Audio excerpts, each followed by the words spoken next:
The morning mist hung low over the palace grounds as Detective Sergeant Marcus Whitfield adjusted his ceremonial sword one last time. 23 years of unwavering service to the crown had earned him respect, honor, and a position most guards could only dream of. Yet as he stood before the ornate mirror in his quarters, straightening the gold braiding on his uniform, an uncomfortable weight pressed against his chest that had nothing to do with his ceremonial breastplate. The events of the past 6 months had shaken the very foundation of everything Marcus believed in. King Charles's unexpected abdication had sent shockwaves through the monarchy, but it was what happened afterward that kept Marcus awake at night, staring at the ceiling and questioning whether his loyalty had been misplaced. Marcus had always been a man of principle. Born in a modest cottage in Yorkshire, he was the son of a coal miner who had instilled in him the values of hard work, honesty, and respect for authority. When young Marcus announced his intention to join the royal guard, his father had placed a weathered hand on his shoulder and said, "Son, you serve the crown with honor, and the crown will honor you in return." Those words had guided Marcus through every decision, every sacrifice, every moment of doubt throughout his career. The palace corridors echoed with his measured footsteps as Marcus made his way to his post outside the Queen Consort's private chambers. Queen Camilla had requested additional security following the king's abdication, citing concerns about public sentiment and potential threats. Marcus had been personally selected for this assignment by the head of royal protection, a testament to his spotless record and unwavering discretion. But discretion was becoming increasingly difficult to maintain when faced with the irregularities Marcus had begun to notice.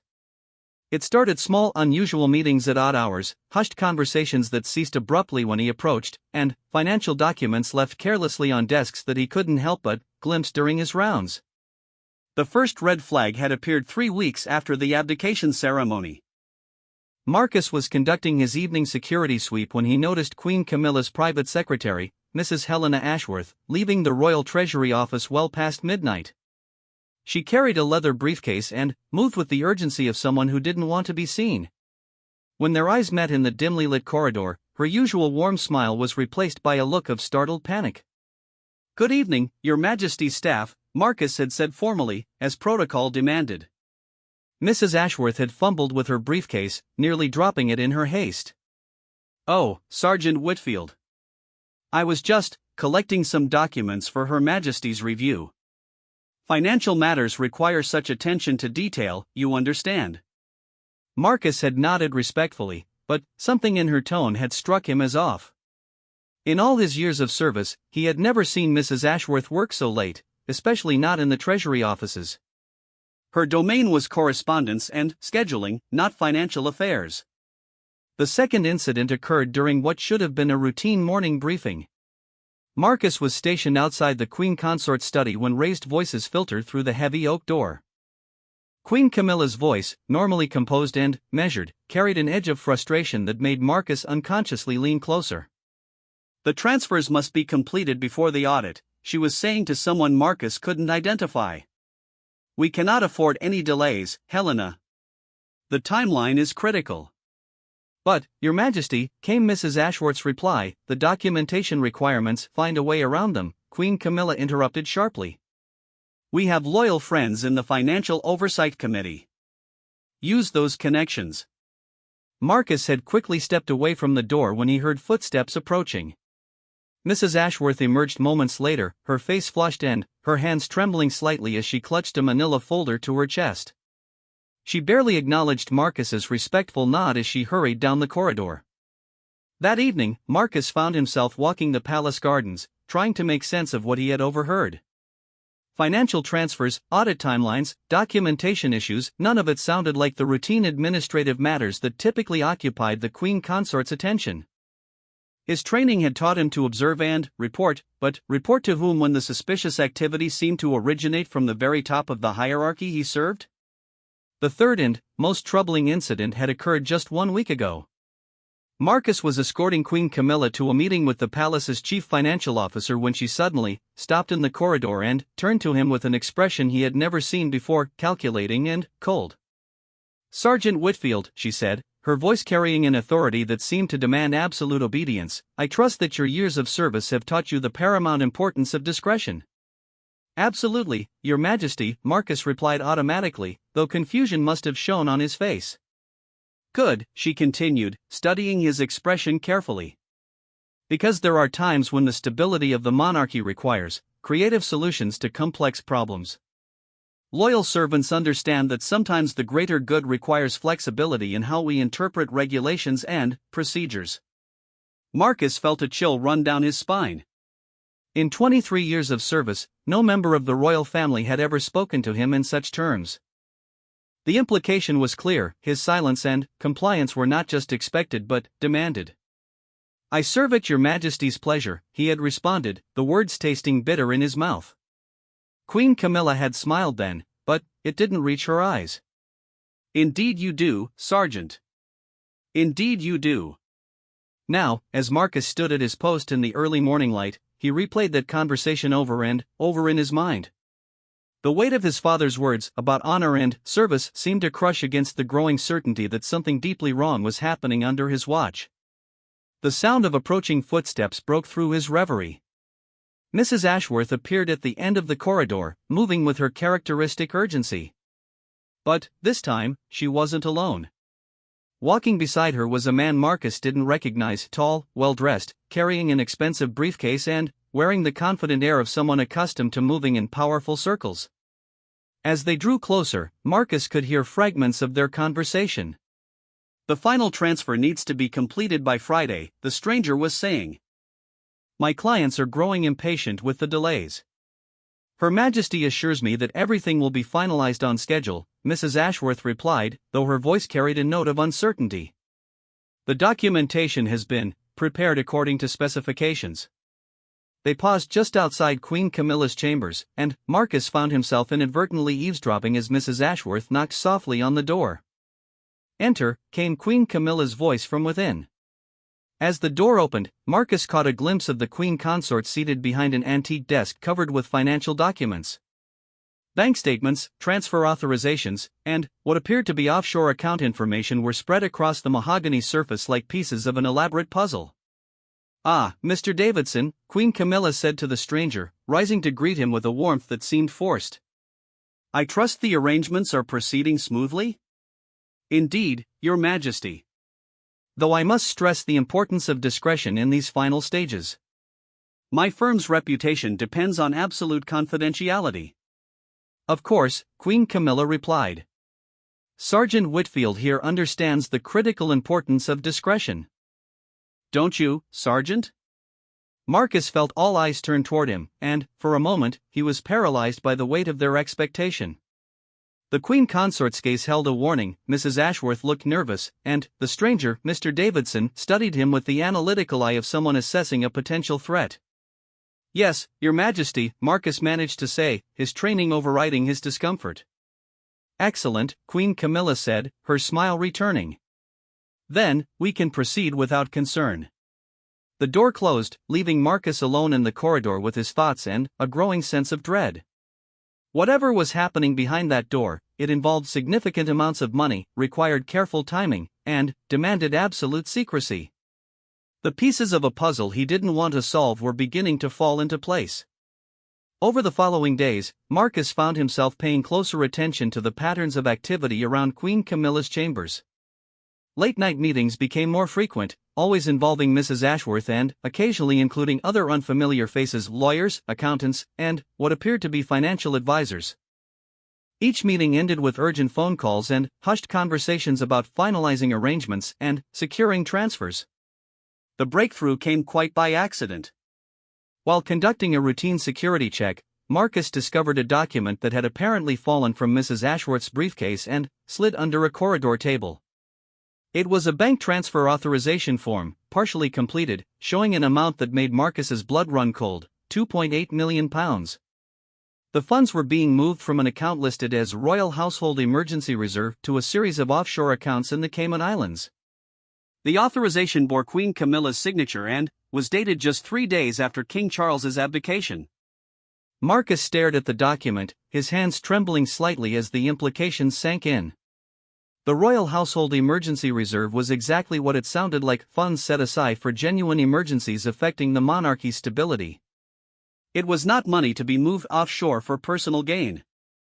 His father's voice echoed in his memory: "You served the crown with honor, and the crown will honor you in return. But what happened when the crown itself seemed to be acting without honor?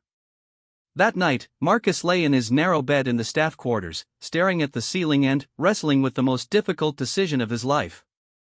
He had always believed that loyalty meant following orders without question, that duty required silence in the face of uncomfortable truths.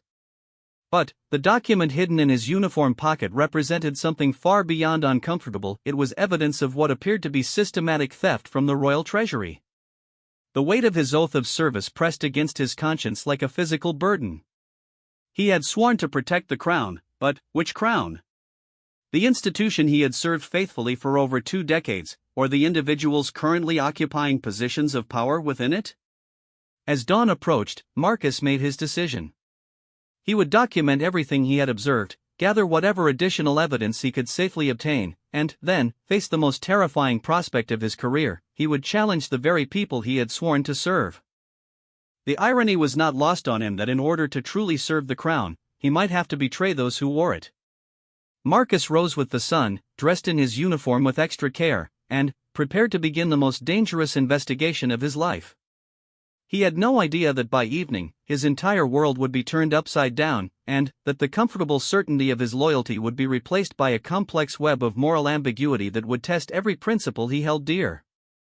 The palace grounds looked peaceful in the morning light, but Marcus now knew that beneath the serene surface, a storm was brewing that would shake the very foundations of the monarchy he had devoted his life to protecting. The following morning brought an unexpected development that would change the trajectory of Marcus's investigation entirely.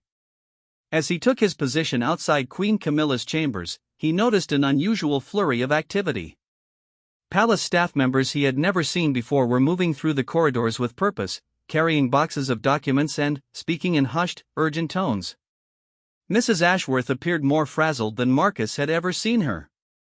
Her usually immaculate appearance showed signs of stress: wrinkled blouse, disheveled hair, and dark circles under her eyes that spoke of sleepless nights. When she emerged from Queen Camilla's chambers carrying yet another manila folder, Marcus made a calculated decision. "Mrs. Ashworth," he said respectfully, stepping forward. "Is there anything I can assist with? You seem particularly busy this morning." She stopped abruptly, clutching the folder against her chest as if it contained state secrets. "Oh, Sergeant Whitfield. No assistance needed. Just preparing for the upcoming financial audit. You know how thorough these government inspectors can be." Marcus nodded understandingly, though his mind raced. An audit. That explained the urgency he had been witnessing, but it also raised new questions. If everything was legitimate, why the panic? Why the late-night meetings and the obvious stress among the staff? "Of course," Marcus replied. "When is the audit scheduled to begin?" Mrs. Ashworth's face went pale. "Next Monday," she said, her voice barely above a whisper. "They're sending a team from the National Audit Office. Very thorough people." As she hurried away, Marcus felt pieces of the puzzle clicking into place. The rushed meetings, the offshore transfers, the emphasis on timing, everything was designed to move money beyond the reach of government auditors before they could discover what had happened to it. But Marcus needed more than suspicion. He needed evidence that would stand up to scrutiny, evidence that would justify the explosive allegations he was beginning to formulate. And he needed it before Monday. That afternoon, opportunity presented itself in an unexpected way. Queen Camilla had left for a public engagement, and Mrs. Ashworth was accompanying her as usual. The royal chambers would be empty for at least 3 hours, guarded only by Marcus and monitored by security cameras that, he knew, had convenient blind spots near the filing cabinets. Marcus had memorized the palace security systems during his years of service. He knew which cameras recorded continuously and which operated on motion sensors. More importantly, he knew the exact timing of the security patrols that might interrupt his investigation. Moving with the precision that had made him one of the most trusted guards in the royal household, Marcus entered Queen Camilla's study during a carefully calculated window between patrols. His heart pounded as he approached the antique desk where he had seen the financial documents spread out during previous meetings. The desk was clear now, its polished surface reflecting the afternoon light streaming through tall windows. But Marcus knew that people in crisis often made mistakes, often left traces of their activities in places they thought were secure. He began his search systematically, checking drawers with the practiced efficiency of someone who understood both the importance of thoroughness and the critical need for speed. The first 3 drawers contained routine correspondence and administrative documents. But the 4th drawer, the one that required a key Marcus knew was kept in a small ceramic dish on the bookshelf, contained exactly what he had hoped to find. Inside were bank statements, transfer authorizations, and correspondence with offshore financial institutions that painted a picture far more complex and damaging than Marcus had initially imagined. The £2.8 million was not an isolated incident, it was merely the most recent in a series of transfers that had been occurring over the past 4 months, since just before King Charles announced his intention to abdicate.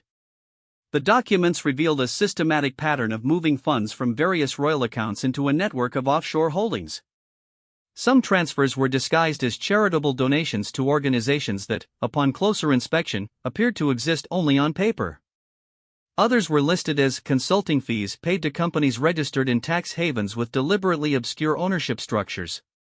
But the most damning document was a handwritten note in Queen Camilla's distinctive penmanship.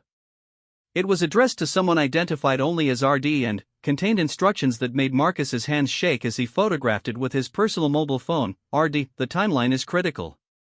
Charles's abdication provides us with a window of approximately 6 months before the new audit protocols take effect. We must complete all transfers during this period. The emergency reserve fund should be the final transfer. It will appear as a legitimate security precaution given the circumstances. H will handle the documentation. Ensure all receiving accounts are properly insulated. This is our only opportunity. Marcus stared at the note, reading it 3 times to ensure he understood its implications. Queen Camilla was not just moving money, she was deliberately exploiting the chaos and confusion surrounding King Charles's abdication to steal funds from the royal treasury. The timing was not coincidental, it was calculated. As he continued photographing documents, Marcus discovered correspondence with lawyers in Switzerland and the Cayman Islands, detailed plans for establishing shell companies, and what appeared to be a comprehensive strategy for making £2.8 million in royal funds disappear permanently. One letter, from a law firm in Geneva, was particularly revealing. It outlined the legal protections offered by Swiss banking privacy laws and confirmed that funds transferred into specific account numbers would be beyond the reach of British authorities. The letter was dated just 1 week after King Charles's abdication announcement. The sound of footsteps in the corridor outside made Marcus freeze. According to his calculations, he still had 20 minutes before the next security patrol, but the palace was unpredictable during times of crisis. He quickly finished photographing the most critical documents and returned everything to its exact original position. As he closed the drawer and replaced the key in its ceramic dish, Marcus heard voices approaching. Queen Camilla had returned early from her engagement, and she was not alone. Through the door, he could hear her speaking with someone in urgent, clipped tones. "The auditors have requested additional documentation," Queen Camilla was saying. "They want to examine the emergency fund transfers in detail." "That's problematic," replied a male voice Marcus didn't recognize. "The documentation we prepared was designed to withstand casual review, not intensive scrutiny." Marcus moved quickly to the window, pretending to check the security of the latches as he had done countless times before. When Queen Camilla entered with her companion, a distinguished man in an expensive suit, Marcus was the picture of a dedicated guard performing routine duties. "Sergeant Whitfield," Queen Camilla said, her voice carrying a note of surprise. "I wasn't expecting you to be conducting interior security checks." "Standard protocol during your absence, Your Majesty," Marcus replied smoothly. "Ensuring all access points remain secure." The man with Queen Camilla studied Marcus with obvious suspicion. "Your Majesty, perhaps we should continue this conversation in a more private location." Queen Camilla looked between Marcus and her companion, and, for a moment, Marcus thought he saw a flicker of doubt in her eyes. But, then, her expression hardened with resolve. "Sergeant Whitfield has been with the royal household for over 20 years, she said firmly. "His discretion is absolute. We can speak freely."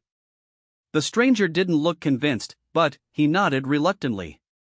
Very well. The situation is this: the National Audit Office has received what they call preliminary information suggesting irregularities in the royal financial accounts. They're not conducting a routine audit, this is a targeted investigation. Marcus felt his stomach drop. Someone had already raised suspicions about the missing funds. His investigation was no longer a matter of gathering evidence for a future complaint, it had become a race against time to document everything before it could be destroyed or hidden. How is that possible? Queen Camilla demanded. We've been extremely careful. All transfers were authorized through proper channels. Proper but unusual, the man replied. Large transfers to offshore accounts during a period of constitutional uncertainty tend to attract attention, especially when those transfers occur just days after the monarch's abdication. Queen Camilla sank into the chair behind her desk, her usual composure cracking. What do they want? Complete documentation of all financial transactions over the past 6 months. Account records, authorization forms, correspondence with financial institutions, everything. And if we can't provide satisfactory documentation? The man's expression was grim. Then, this becomes a criminal investigation, not just an audit.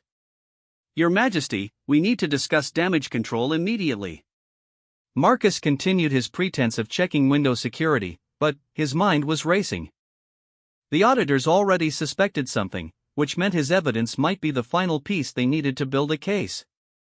But it also meant that Queen Camilla and her associates would soon be taking desperate measures to cover their tracks. Sergeant Whitfield, Queen Camilla said suddenly, causing Marcus to turn from the window. I think your security check is complete now. You may resume your post outside. Yes, Your Majesty, Marcus replied, but, as he moved toward the door, he caught a fragment of whispered conversation between Queen Camilla and her companion. If the investigation proceeds, we'll need to ensure absolute loyalty from everyone who had access to sensitive information, the man was saying. That includes household staff. Marcus felt a chill of recognition. The threat was clear: anyone who might potentially cooperate with investigators would need to be silenced, discredited, or worse. As he took his position outside the royal chambers, Marcus realized that his situation had become far more dangerous than he had anticipated. He was no longer just a guard who had stumbled upon evidence of financial misconduct. He was now a potential witness in what could become a criminal investigation involving one of the most powerful people in Britain. The photographs on his phone suddenly felt like they were burning in his pocket. Evidence that could topple a queen, but evidence that also made him a target for people with vast resources and no apparent moral constraints. That evening, Marcus sat in his quarters and stared at the images on his phone screen. The handwritten note, the bank statements, the offshore account information, it was all there, documented and undeniable. But what should he do with it? His training told him to report suspicious activity through proper channels, but what were the proper channels when the suspicious activity originated from the highest levels of the royal household? Who could he trust with information that would inevitably destroy careers and possibly bring down individuals with the power to destroy his life in return? The answer came to him gradually as he remembered something his father had once said: when you don't know who to trust the people who have the most to lose from corruption. The auditors from the National Audit Office were civil servants with professional reputations to protect. They had no personal loyalty to Queen Camilla, and their careers depended on conducting thorough, honest investigations. Marcus made his decision. He would contact the audit team directly, provide them with his evidence, and trust that the system he had served faithfully for 23 years would protect him from retaliation. But, first, he needed to make copies of everything and secure them in multiple locations. If Queen Camilla and her associates were willing to steal millions from the royal treasury, they would certainly be willing to intimidate or silence an inconvenient guard who threatened to expose them. As Marcus prepared for what he knew would be the most difficult conversation of his career, he thought about his father's words one more time. Honor. Service. Loyalty. Perhaps true loyalty meant being willing to challenge those in power when they betrayed the institutions they claimed to serve. Tomorrow, he would call the National Audit Office. Tonight, he would prepare for a battle that would test everything he believed about duty, courage, and the price of speaking truth to power. The morning Marcus decided to contact the National Audit Office dawned gray and drizzling, as if the weather itself reflected the gravity of what he was about to do.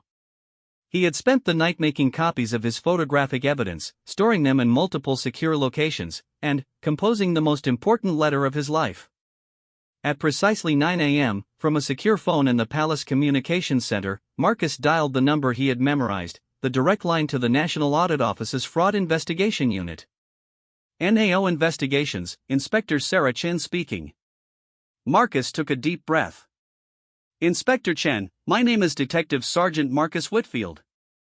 I'm calling regarding the upcoming audit of Royal Household Finances. I have information that I believe will be relevant to your investigation. There was a pause on the other end of the line. Sergeant Whitfield, can you be more specific about the nature of this information? I have documentary evidence of unauthorized transfers from Royal Treasury accounts to offshore holdings. The amounts involved are substantial, and the timing coincides with King Charles's abdication. Marcus could hear the sound of papers rustling on Inspector Chen's end of the line. Sergeant, this is a serious allegation. Are you currently employed by the royal household? Yes, ma'am. I'm a member of the Royal Protection Unit, assigned to Queen Camilla's personal security detail. I see. And you're willing to provide evidence that could implicate your current employer in financial misconduct? The question hung in the air like a challenge. Marcus thought of his father, of his oath of service, of the comfortable certainty he was about to sacrifice. Yes, ma'am. I am. Very well. We'll need to meet in person to review your evidence and take a formal statement. But, Sergeant, I must warn you, once you make this formal, there's no going back. You'll be a protected witness in a potential criminal investigation. Your life is about to change dramatically. Marcus felt the weight of those words settle over him like a shroud. I understand, Inspector. When can we meet? This afternoon. 2 p.m. at our offices in Victoria. Come alone, and bring all original documentation if you have it. And, Sergeant? Yes? Watch your back. If what you're suggesting is true, you're potentially exposing people with significant resources and motivation to protect themselves. The call ended, leaving Marcus alone with the magnitude of what he had just initiated. In 5 hours, he would be sitting across from government investigators, formally accusing Queen Camilla of embezzling £2.8 million from the royal treasury. There would be no retreat from that position. The hours between the phone call and the meeting passed with agonizing slowness. Marcus performed his duties with mechanical precision, standing guard outside Queen Camilla's chambers while internally preparing for the moment when he would betray everything his position represented. Around noon, an incident occurred that reinforced Marcus's conviction that he was making the right choice. Mrs. Ashworth emerged from Queen Camilla's study carrying what appeared to be a large bag of shredded paper. Behind her, Marcus could hear the continuous whir of an industrial-grade paper shredder. Spring cleaning? Marcus asked casually as Mrs. Ashworth passed. She startled visibly. Oh, yes. Her Majesty requested that we dispose of some outdated financial records. Storage space is always at a premium. Marcus nodded understandingly, but he knew what he was witnessing, the systematic destruction of evidence. Any documents that could contradict the official narrative were being eliminated. His decision to photograph the evidence when he had the chance was proving prescient. At 1:30 p.m., Marcus informed his supervisor that he needed to attend a medical appointment and would be away from his post for approximately 2 hours. It was a routine request that aroused no suspicion, but, as he walked through the palace gates in civilian clothes, Marcus felt like he was crossing a threshold from which there would be no return. The National Audit Office building in Victoria was an imposing concrete structure that seemed designed to intimidate those who might consider challenging government financial oversight. Marcus had never felt smaller than when he approached the reception desk and announced his appointment with Inspector Chen.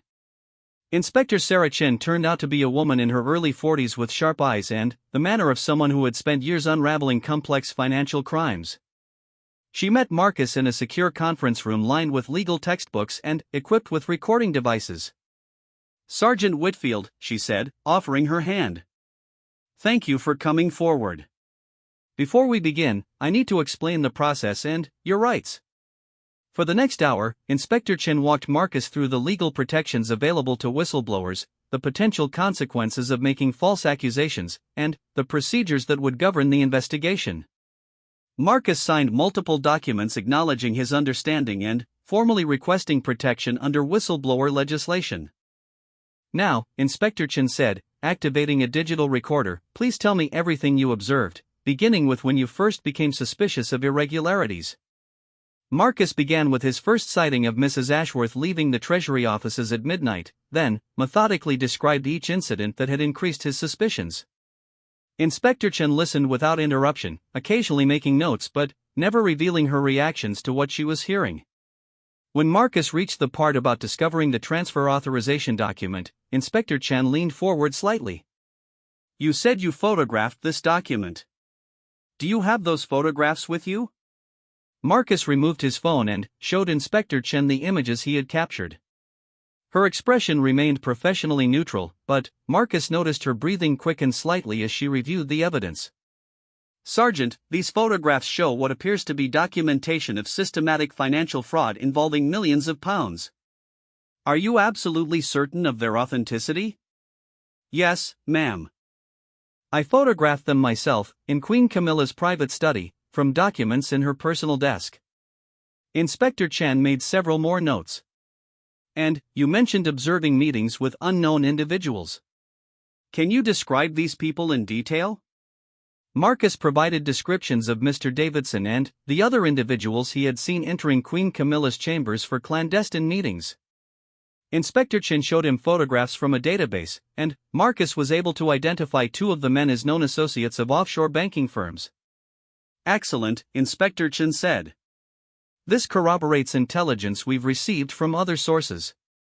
Sergeant, your evidence provides crucial context for irregularities we've already identified in our preliminary review. Marcus felt both relief and apprehension. Relief that his observations were being taken seriously, apprehension about what would come next.